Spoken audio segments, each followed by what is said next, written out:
మీడియాని. Okay, media తర్వాత ఏంది ఈ యొక్క పోల్ మేనేజ్మెంట్ వాడు డిపెండ్ అవుతుంది పోల్ మేనేజ్మెంట్ మీద. అంటే వాడు 4 ఏళ్ళు పండుకొని ఉంటాడు, 5 ఏళ్ళు పండుకొని ఉంటాడు, ఒక్క మంచి పని చేయడు. ఎన్నికల ముందు నెల ముందో 15 రోజుల ముందో 3 నెలల ముందో ఇక స్టార్ట్ అవుతుంది లొల్లి. పొద్దుగాలు వేస్తే దుష్ప్రచారాలు, పొద్దుగాలు వేస్తే రెచ్చగొట్టే మాటలు, ఎవడి చెప్తే 4 ఓట్లు పడతాయి, మందకృష్ణ మాదిగ చెప్తే ఓట్లు పడతాయా, తీన్మార్ మల్లిగాడు చెప్తే ఓట్లు పడతాయా, ఎవడైతే 4 ఓట్లు వేయించే సత్తా ఉందో వాళ్ళందరినీ తన దిక్కు తిప్పుకోవడం.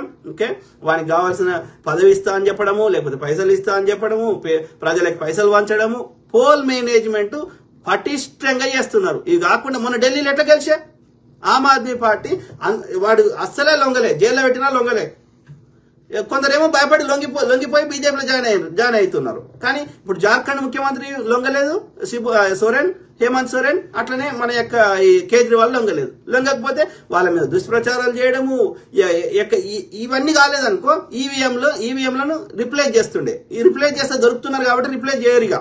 ఇప్పుడు ఏం చేస్తున్నారు, ఈవీఎంలలో ట్యాంపరింగ్ చేయడానికి ప్రయత్నం చేస్తున్నారు. అది కాకుండా ఎలక్షన్ అధికారులను ఏం చేశారు, ఒకడేమో అందులో సభ్యులు ఎలక్షన్ కమిషన్ ఎన్నుకునే సభ్యులలో ఒకడు ప్రధానమంత్రి ఉండాలి, ఒకడు ప్రతిపక్ష నేత ఉండాలి, ఇంకో ఆయన సుప్రీంకోర్టు ప్రధాన న్యాయమూర్తి ఉండాలి.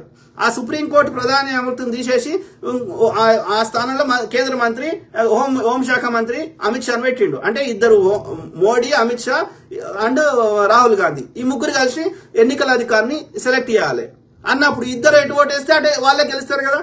అట్లా చేసి మొన్న తనకు అనుకూలమని ఎలక్షన్ కమిషన్ అధికారిని పెట్టుకున్నాడు. అంటే అక్కడ పర్సంటేజెస్ తేడా చేస్తారు ఎన్నికల కమిషన్ లో.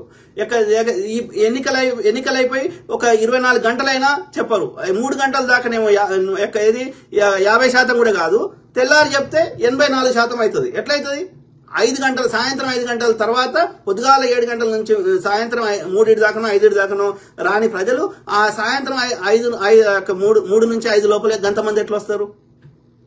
అంటే అక్కడ మోసం చేస్తున్నావు. అంటే నువ్వు ఏ అవకాశాన్ని వదులుతున్నావు. అది కాకుండా పేదోళ్ళకి బస్తీలలో ఉండే పైసలు ఇస్తున్నావు, పైసలు ఇచ్చి ముందు రోజే పోయి వాళ్ళకి చేతులకి ఇంకి రాసి వస్తున్నావు. లేకపోతే బూతుల దగ్గరకు వస్తే వానికి ఓటు వేయరు అనిపించిన వాళ్ళని బూతులకు రాణిస్తలేవు.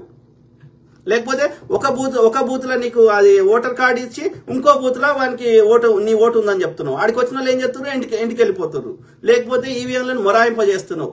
అంటే ఏదో రకంగా నువ్వు గెలవాలి తప్ప, అరే ధర్మయుద్ధం చేసి ప్రజలకు మంచి చేసి ప్రజల యొక్క హృదయాలను గెలవాలన్న ఆలోచన అది కాంగ్రెస్ అట్లా అనుకుంటే, మీరు చేసిన ఈ అన్యాయాలలో ఈ 60-70 ఏళ్లలో కాంగ్రెస్ అట్లా మీ లెక్క చేస్తుంటే మీరు అధికారంలోకి వచ్చినోడా మోడీ? మీరు చేసిన అన్యాయాల్లో ఒక 10% చేసిన బీజేపీ సచ్చినా అధికారంలోకి వచ్చేది కాదు. మీ ఆర్ఎస్ఎస్ ని 3 సార్లు బ్యాన్ చేసినప్పుడు మొత్తానికి బ్యాన్ చేసి ఉంటే ఆర్ఎస్ఎస్ ఏడుండేదిరా? మీ శాఖలని ఒక్కటి కూడా నిర్వహించకుండా కాంగ్రెస్ చేయలేకపోనా? ఇది తీవ్రవాద సంస్థ అని మొత్తానికి బ్యాన్ చేసి ఉంటే, సర్దార్ పటేల్ గారు కానీ నెహ్రూ గారు బ్యాన్ లిఫ్ట్ చేయకుంటే మీ ఆర్ఎస్ఎస్ ఎక్కడిది, మీ బీజేపీ ఎక్కడిది?